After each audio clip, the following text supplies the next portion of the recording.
하나님으로부터 칭찬이 있으리라. 지극히 당연한 제목이죠.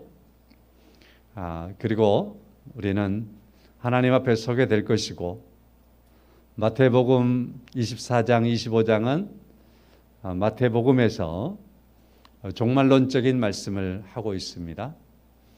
그 중에서 이제 깨어있으라는 말씀도 중요한 말씀이지만은 달란트 비유를 통해서 결산하시는 주님의 모습을 우리가 만날 수 있습니다. 그때 게으른 종은 책망이 있지만, 그러나 2달란트와 5달란트를 받아서 자신에게 주어진 책임과 의무를 다하고 성실하게 그의 삶들을 잘 감당했던 종에게는 잘하였다, 충성된 종아, 내가 작은 일에 충성하였음에 많은 것으로 갚아주리라 하시는 말씀을 하셨습니다. 이와 같이 우리들도 주님께서 다시 오시는 그날에, 오늘 본문의 말씀에 5절 말씀 보면은 그러므로 때가 이르리니, 때가 이르면 우리 주님께서 다시 오실 줄로 믿습니다. 그러면 그때에 우리의 누구도 모르는 5절 하반절에 있는 말씀처럼 마음의 뜻을 다 나타내 보일 겁니다. 아무도 모르는 그 마음의 뜻을 하나님만 아시죠.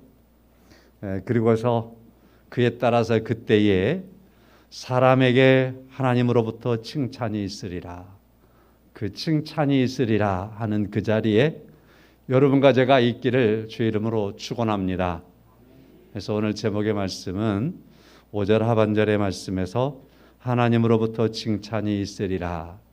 막연한 것이 아니고 반드시 주께서 다시 오시겠다라고 하는 그 약속을 따라 우리가 주님 앞에 서게 될 것이고, 그때에 어떤 이들은 유기된 자로서 서게 되겠지만, 또한 하나님의 사람들은 칭찬의 자리에 서게 되고 영원한 복의 자리에 서게 될 줄로 믿습니다.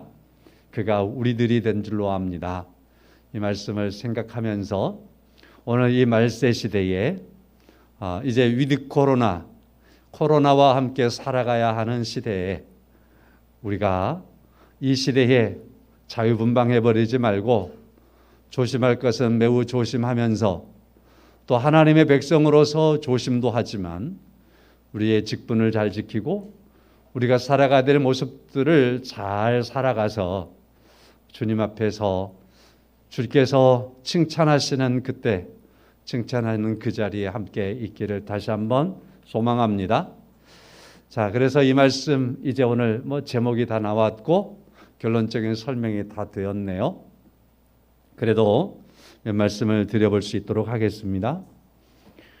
20세기, 19세기, 20세기를 살아가면서 세계의 강철을 주도했던 강철 왕이 있습니다.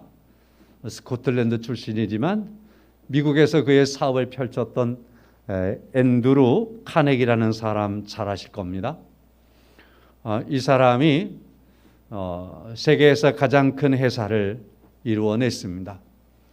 그리고서 이제 그의 경영에 대한 일선에서 물러나게 됐을 때에 그의 후계자를 지명하게 되는 겁니다. 많이 들어봤을 겁니다. 후계자를 지명하려 할 때에 많은 언론들은 관심을 가졌습니다. 카네기 회사에서 누가 저 사람의 후계자가 될 것인가?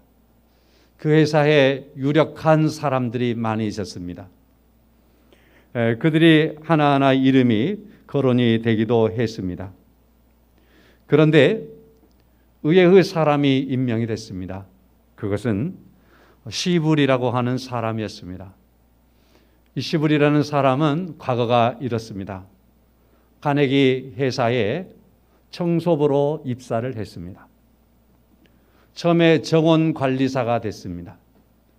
정원관리를 하면서 그는 정원관리뿐만 아니라 시간이 되는 한 최선을 다해서 회사 구석구석 두루두루 잘 살폈습니다. 이런 그의 성실한 모습들이 회사 중력들에게 보였습니다. 그래서 그는 정직원으로 채용이 됐습니다. 정직원으로 채용이 돼서도 열심을 다해서 일합니다. 허드렛 일 하기는 아깝다 싶었습니다. 그래서 어떤 일인들 나쁜 일이 있겠습니까마는 그를 회사의 사무직으로 다시 그를 보직을 바꾸어 줬습니다. 사무직으로 일을 또 합니다. 열심을 다하고 최선을 다해서 일을 합니다. 그런 너무나 일을 잘하니까 사장이었던 회사 경영자였던 카네기의 눈에 띄었습니다. 그래서 자신의 비서로 그를 채용을 했습니다. 그의 비서와 함께 그런 일들을 해나갈 때에 카네기가 있는 곳에는 그림자와 같이 이 시블이라고 하는 비서가 따라다녔습니다. 펜을 들고 손이 되어 주었습니다. 눈이 되어 주었습니다. 모든 것을 기록함으로 말미암아 빈틈없이 카네기가 일할 수 있도록 조력을 너무도 잘했습니다. 그럼에도 불구하고 누구 하나 카네기가 후계자를 지명할 때 이 사람을 지명하리라 생각하는 사람은 없었습니다. 그의 학력은 초등학교 출신이었습니다. 총섭으로 임직으로 들어왔었습니다.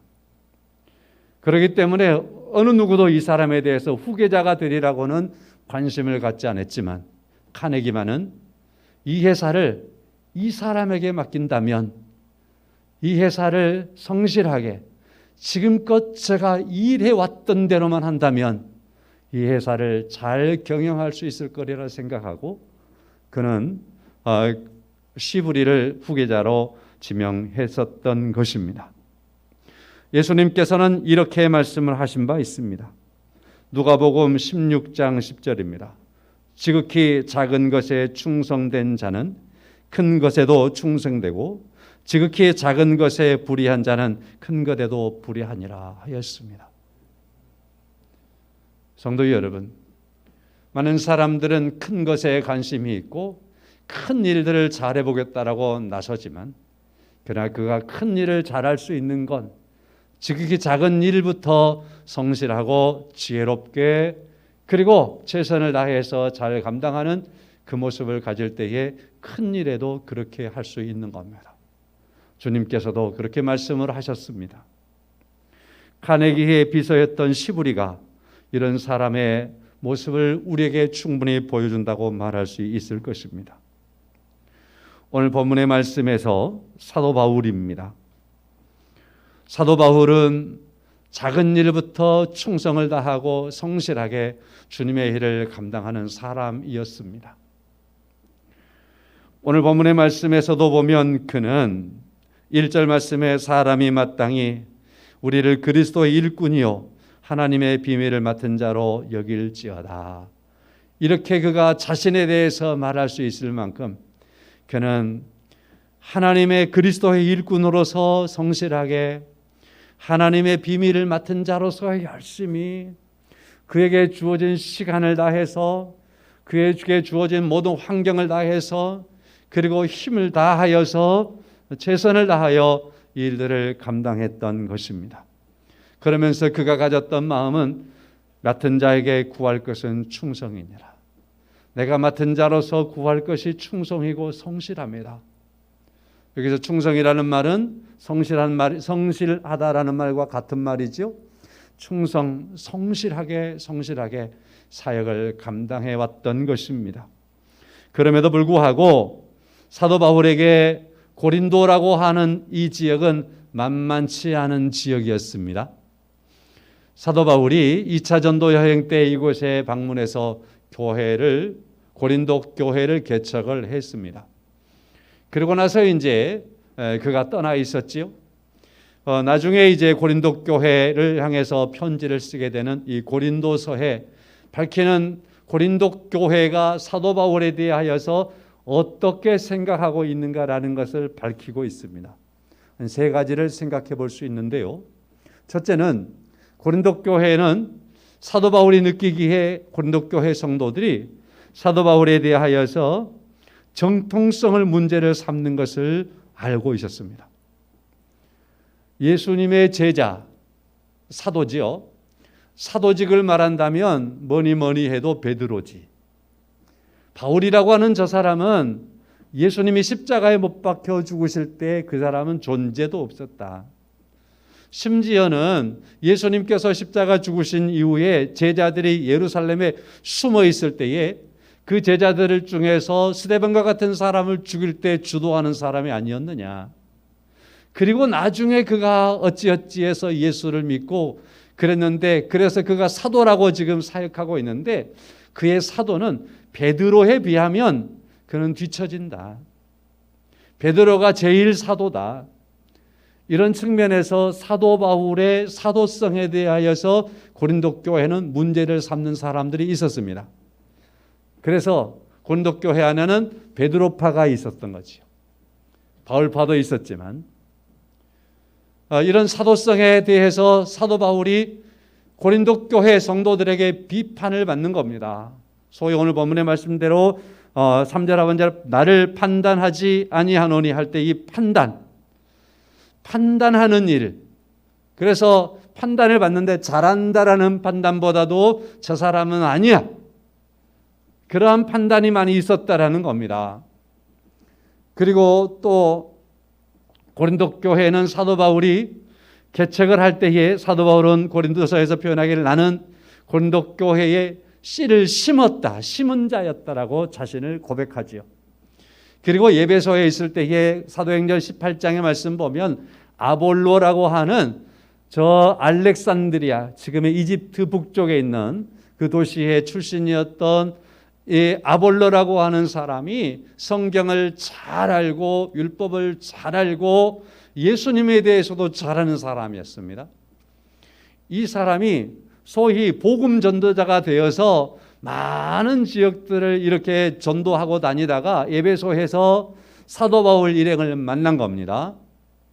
자, 그리고 나서 이제 그가 예수 그리스도뿐만 아니라 성령에 대한 그러한 교제를 나누고서 이 아볼로가 계속해서 전도 여행을 가는데 고린도까지 가는 겁니다.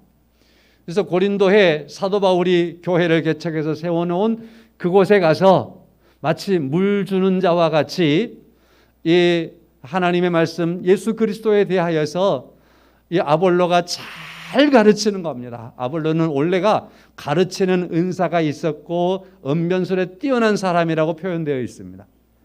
그래서 이 아볼로가 가서 너무너무 잘 가르쳤어요.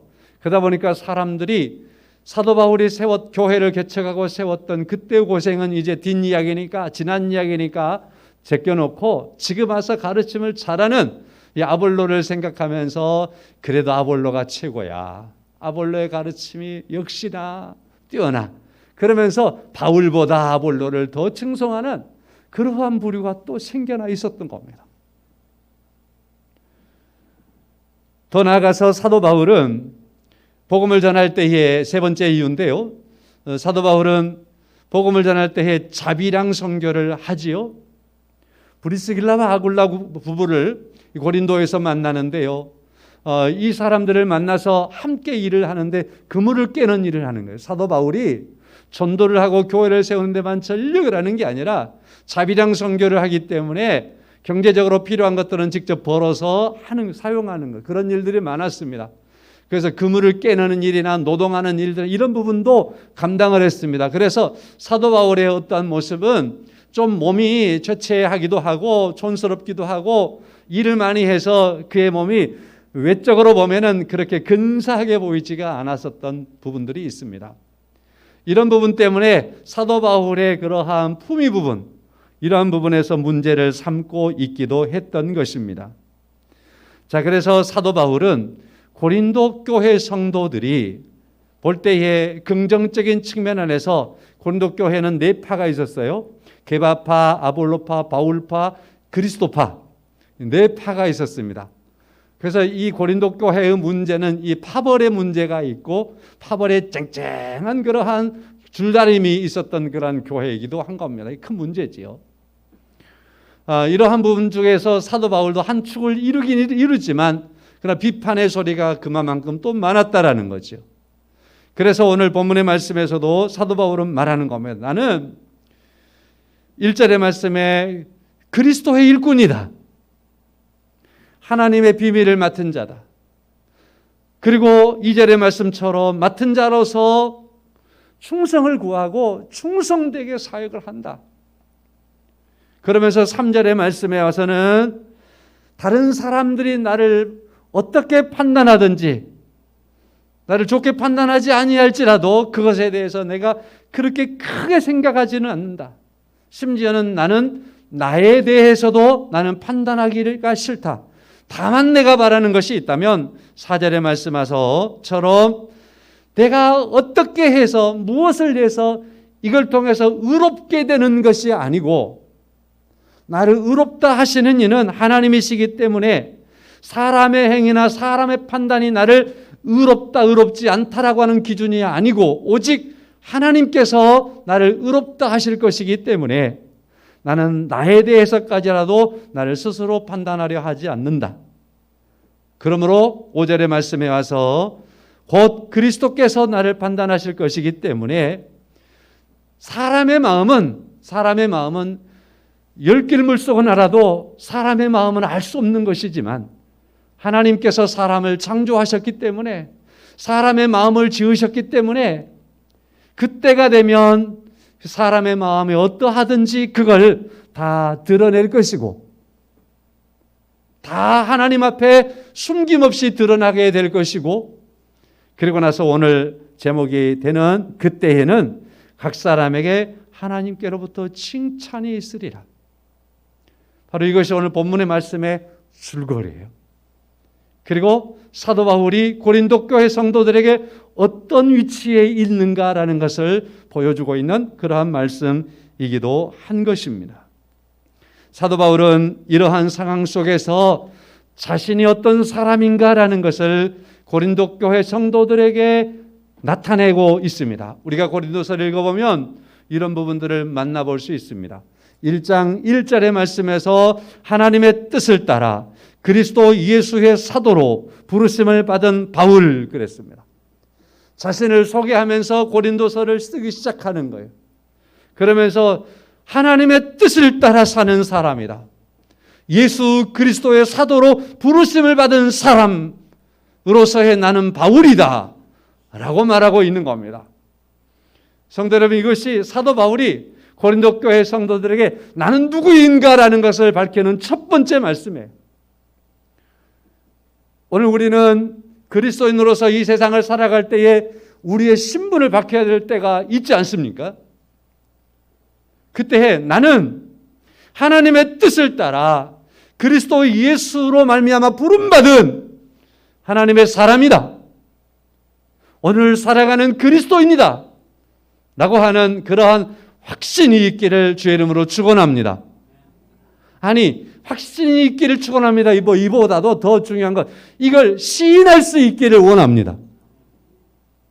오늘 그리스도인들은 확신하는 것에 대해서는 아멘을 잘하지만 그걸 시인하며 사는 것에 대해서는 좀 처지는 것 같아. 그러니까 시인하며 삽시다, 우리가. 나는 그리스도인이다.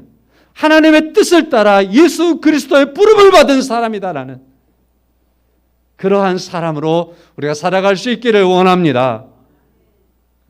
여러분, 여기에 부름이라고 하는 이 말은요, 신학적인 측면에서 접근하면 얼마나 깊어가는지 몰라요. 창조에 대한 말씀이 나와야 되고 창조 이전에 대한 말씀이 나와야 되고 영원전에 있었던 하나님의 계획이 나와야 되고 이것이 하나님의 섭리 가운데 이루어졌음에 대한 설명들이 돼야 되는, 여러분과 제가 그처럼 오늘 부름받기 위해서 하나님이 가지신 계획이 얼마나 치밀한지 모릅니다. 저는 우리 교회가 엘리베이터를 설치를 해야 되기 까닭에 이를 의뢰해서 설계를 이렇게 한번 내보십시오 해서 설계내는 그 설계를 쭉 한번 보았어요. 설계를 보면서 야, 세밀하고 자세하고 이렇게 치밀해야 되는구나 하는 생각들을 했습니다. 뭐 하나 우리가 눈으로 보기에 사람들이 만들어내는 거 하나까지라도 미리 그것들을 하나하나 설계하는 과정 속에서 친밀하듯이 우리를 부르시기 위해 오늘 불러서 여기에 여러분과 저를 두시기 위해서 하나님은 영원전부터 친밀하게 하나님께서 가지신 모든 계획들을 거기에 쏟으셔서 우리를 여기에 부르셔서 부름의 자리에 있게 하신 줄로 믿습니다. 하나님의 뜻을 따라서 예수 그리스도로 말미암아 부름받은 자. 그리고요 1장 17절의 말씀을 보면 이렇게 말하죠. 하반절 말씀에서 그리스도의 십자가가 헛되지 않게 하려 합니다. 사도 바울은 살아가면서 늘 기준치가 있습니다. 나는 그리스도의 십자가가 헛되지 않도록 살아가야 된다. 그리스도의 십자가가 헛되지 않도록 살려고 한다. 이게 그의 삶의 모습이었습니다. 여러분과 제가 그리스도의 십자가가 헛되지 않도록 하기 위해서 살아가는 우리의 삶이기를 원합니다. 사도 바울은 자신의 삶이 이것이었다라고 고백하고 있고요. 그런가 하면은 오늘 1절의 말씀은 너무나 잘 나타나 있지요. 그리스도의 일꾼이며 하나님의 비밀을 맡은 자라고 하는 사실입니다. 이처럼 고린도전서를 우리가 사도 바울은 어떤 사람인가라는 질문 속에서 읽어가면서 요절을 체크하다 보면 많은 부분 공감하고 그리고 이처럼 소중한 사람이었구나 하는 것들을 우리가 말할 수 있죠. 이러한 소중한 말씀들을 우리가 받아서 여러분과 저의 삶 속에서도 나를 그처럼 여기신 하나님께 영광을 돌리며 그 하나님의 자녀로서의 삶들을 우리가 오늘 또 살아가야 할 줄로 믿습니다. 프랑스의 영성 작가로 알려진 잔느 기용이라고 하는 분이 계신데요. 이분은 이런 말을 하지요. 당신이 하나님 앞에 서는 것에 집중하지 말고 당신이 하나님의 무슨 일을 했다라고 하는 것에 집중하지 말고 하나님을 기뻐하고 하나님을 사랑하는 마음으로 기도하십시오 라고 말합니다. 하나님께서 우리 인생을 지으신 중요한 목적은요, 하나님을 즐거워하는 자가 되도록 우리를 지으신 줄로 믿습니다. 무엇을 하겠다라고 고개를 쳐들고 쳐박고 해야 되는 것은요, 율법에 합당하게 하려고 하는 자기 의가 드러날 수 있습니다. 그러나 예수 그리스도 안에서 우리가 하나님의 일을 만나고 예수 그리스도 안에서 나 자신을 보게 되고 예수 그리스도 안에서 내게 주어진 일들을 우리가 붙잡게 되면 그 모든 것을 통해서는 내 의를 나타내려고 하는 일이 아니라 하나님을 기쁘시게 하고 하나님을 즐거워하는 그러한 일로서 우리가 살아갈 수 있게 되는 것을 믿습니다. 이런 의미 속에서 고린도 교회 성도들이, 고린도 교회인들이 사도 바울에 대한 평가를 그렇게 평가절하해 버렸지만 그럼에도 불구하고 사도 바울은 이 고린도 교회를 향해서 하나님을 기뻐하는 자로서, 하나님을 즐거워하는 자로서 나는 하나님의 뜻대로 부름받은 사람입니다. 그리스도 안에서 부름받은 사람입니다. 하나님의 일을 맡은 사람입니다. 라고 하는 가운데에 주의 일들을 감당하고 있는 겁니다. 사도 바울에게 있어서 그가 만약에 오늘 2절, 3절 말씀을 통해서 밝히는 것처럼 이 교회가 자기를 판단한 것에 대해서 나를 저들이 이렇게 판단하느냐? 정말 이렇게 판단할 수밖에 없을까? 지금 제가 우리 교회에서 혹시나 제가 목회하고 심한 것에 대해서 판단을 받는 어떠한 판단을 받으면 저를 반대하실 분들이 얼마나 있을지도 모르겠는데 최근에 우연찮게 서류들을 막 넘기다가 보관되어 있는 걸 넘기다가 우리 애한교회에서 저를 위임 목사로 청빙해 주던 청빙 당시에 그 투표하고 했던 그 결과들이 저한테 보관되어 있더라고요. 보고서 보니까 그래도 100% 위임 목사 청빙해 주었네. 그래서 한번 또 감사를 했습니다. 무슨 말씀하려고 그러느냐면 잘하고 똑똑하고 그런 게 의미가 아니고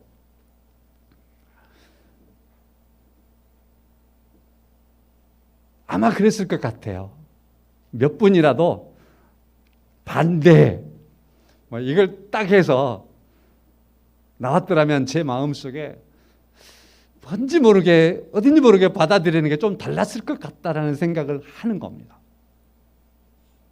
사람이라는 게 그렇잖아요. 사도 바울, 그래서 제가 이 사람이 크고 소중한 사람이라고 여기는 건 이런 측면입니다. 저같이 변대기 속이 아니고 사도 바울은 자신을 반대하는 사람들이 고린도 교회 안에, 자신을 이처럼 평가절하하는 사람들이 고린도 교회 안에 많이 있는데, 그러나 그것 때문에 위축되지 아니하고, 그것 때문에 주저앉지 않고, 그것 때문에 고린도 교회에 대해서 포기하지 않는 거죠. 세상에서는 많은 것들을 판단하지 않습니까? 오늘 우리나라도 뉴스를 볼 때마다 사람들을 판단하는 뉴스들이 얼마나 많은지 모릅니다. 그래서 그 차기 우리나라 집권자가 되기 위해서 스스로 어떻게 판단을 받으려고 자기에 대한 의견을 개진하기도 하고 자기의 나중에 계획을 발표하기도 하고 그렇고요. 또 사람들은 판단하기에는 그의 과거의 어떤 흠집들을 드러내서 그것들을 판단하고요.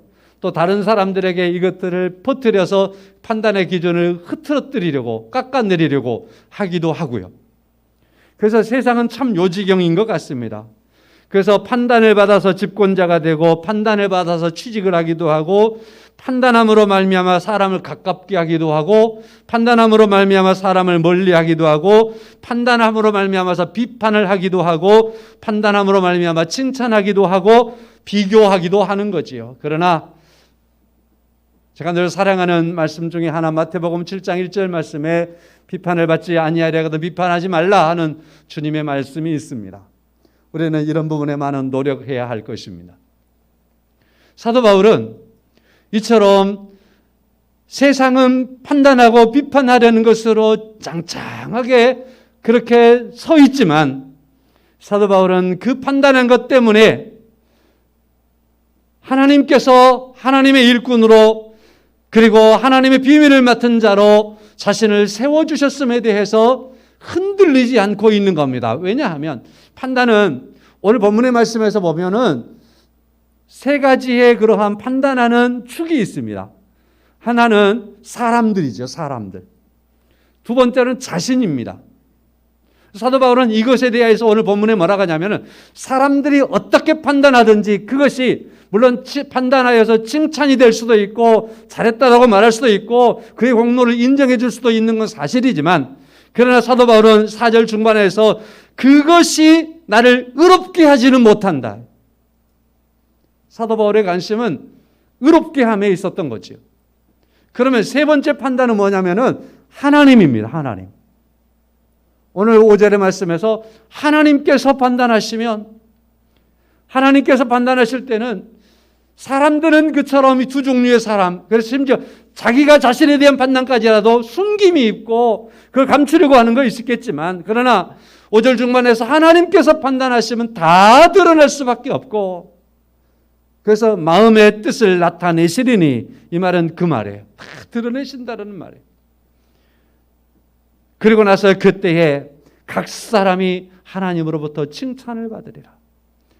하나님께로부터 의롭다 여김을 받는 것이 우리의 삶의 기준이어야 된다라고 말씀을 하고 있는 겁니다. 성도 여러분, 그러므로 우리는 하나님 앞에서 하나님의 의롭다 하심에 소중한 마음을 가져야 되겠지요. 왜? 사람들이 판단하여서 잘했다고 칭찬하는 것이 의롭다라고 하는 것에 이르지는 못하느냐 하는 것은요. 죄론에 있습니다. 인죄론이라고 죄론에 있습니다. 로마서 3장 23절의 말씀에서와 같이 모든 사람이 죄를 범하였음에 하나님의 영광에 이르지 못하더니 하는 말씀처럼 모든 사람이 죄를 지어서 죄인인데 죄인된 사람이 무엇을 판단하고 죄인된 사람의 평가를 통해서 어떻게 의롭게 될 수 있느냐라는 것입니다. 오직 우리는 하나님으로부터 칭찬만이 하나님께서 의로 여기심만이 참되게 의로운 하나님의 사람으로 서게 되는 줄로 믿습니다. 그래서 우리는 하나님 앞에 나타날 것, 하나님의 뜻을 우리가 나타내기 위해서 주님의 자녀된 삶들을 이 말세지 말에 살아가기를 힘써야 합니다. 두려운 건 사람 앞에 서는 것이 아니죠. 우선은 가까운 사람이 먼저인 것 같지만 우리가 가장 중요하게 서야 될 자리는 하나님 앞에 서는 겁니다. 하나님께서는 우리의 모든 것을 다 판단하신 분이기 때문입니다. 요절로 본다면 히브리서 4장 12절 말씀, 하나님의 말씀은 살아있고 활력이 있어 좌우에 날선 어떤 검보다 예리하여 혼과 영과 및 관절과 골수를 찔러 쪼개기까지 하며 또 마음과 생각과 뜻을 판단하시느니라. 하나님은 우리의 마음과 생각과 뜻을 다 판단하시는 하나님이십니다. 그때가 우리에게 있습니다. 말씀을 조금 정리하겠습니다. 사랑하는 성도 여러분, 주보를 보시고 읽어보셨는지요? 거기에 1%의 중요성이라고 하는 글이 올라와 있습니다. 많은 부분에 공감을 해서 설교에도 인용하겠습니다. 나의 1%는 내가 1%를 성장시키면 100명이 성장할 때 100%가 될 것이고, 나의 1%가 변하면 100사람의 1%는 100이 될 것이고, 그리고 그 효과는 1000이 될 것입니다. 나의 부족한 1%를 우리가 그냥 덮고 지나가 버리면 안 될 것입니다. 그리고 나의 그 1%의 성실함을 위해서 우리가 힘쓴다면, 공동체로 말한다면 우리는 여기 교회 공동체니까 우리 교회에 예배하는 우리 모두가 다 1%의 변화를 이룬다면 하나하나 모아놓으면 100이 될 것입니다. 100%의 변화라고 한다면 역사가 바뀔 수 있습니다. 새로운 문화를 충분히 창출할 수 있습니다. 하나님의 큰 일을 우리가 감당해내는 것입니다. 나 한 사람의 1% 때문에 하나님의 큰 일들이 감추어지지 않도록 우리가 힘써 나갈 수 있기를 간절히 소망합니다. 이제 위드 코로나 시대, 지금껏 우리는 많이 위축되었습니다. 그러나 이제는 코로나와 함께 살아가야 하는 그러한 시대를 우리가 준비하면서 우리가 잃어버렸던 하나를 찾읍시다. 하나님 앞에서 잃어버렸던 하나의 습관을 회복합시다. 그리고 하나님 앞에서 잃어버렸던 사도 바울이 말하는 것처럼 그리스도의 일꾼이요 하나님의 비밀을 맡은 자로서 하나를 잃어버렸던 그 1%를 오늘 챙기기로, 그것을 다시 회복하기로 마음속에 가지시기를 바랍니다. 그리고 그것을 가지고 사람에게 보이려고, 우리가 사람에게 판단받으려고 또 나가면, 사람들 앞에서 실망하면 또 놓아버릴 수 있지만, 그러나 하나님께서 나를 보실 것이기 때문에, 그때가 되면 하나님으로부터 칭찬이 있을 것이기 때문에 하나님 앞에 설 것을 생각하면서 우리의 그 1%를 우리가 뭘 잃어버렸는가 하는 것을 생각하여 붙잡고 그 1%를 회복해서 요 하나님 앞에서 살아가고 우리 성도님들의 삶의 변화가 일어나고요. 그리고 우리 양교회도 이제는 그 시대를 준비해 나가면서 그 1%를 우리가 향상시켜 나가는 그런 교회로 세워져 갈 수 있기를 주님의 이름으로 축원합니다. 우리가 함께 하나님의 자녀로서 그 일들을 감당해 갈 수 있습니다. 성도 여러분, 예배의 생활도 1%를 회복하십시오. 내일 새벽 예배부터 1%를 회복하겠습니다. 그래서 새벽 예배부터 예배를 드릴 거니까 오셔서 함께 기도하시면서 예배도 회복하시고요. 기도도 1%를 회복하시고요. 하나님의 말씀을 대하는 것도 1%를 회복하시기를 바랍니다. 생활 속에서 하나님을 놓쳐버렸던 그 걸음걸이에서의 기억도 1%만 회복하십시오. 그래서 우리 하나님 보시기에 소중하고, 그리고 하나님께서 그때에 우리를 보실 때에 칭찬하는 그 자리에 우리가 함께 설 수 있기를 주님의 이름으로 축원합니다. 기도하겠습니다. 찬송하겠습니다. 우리 찬송가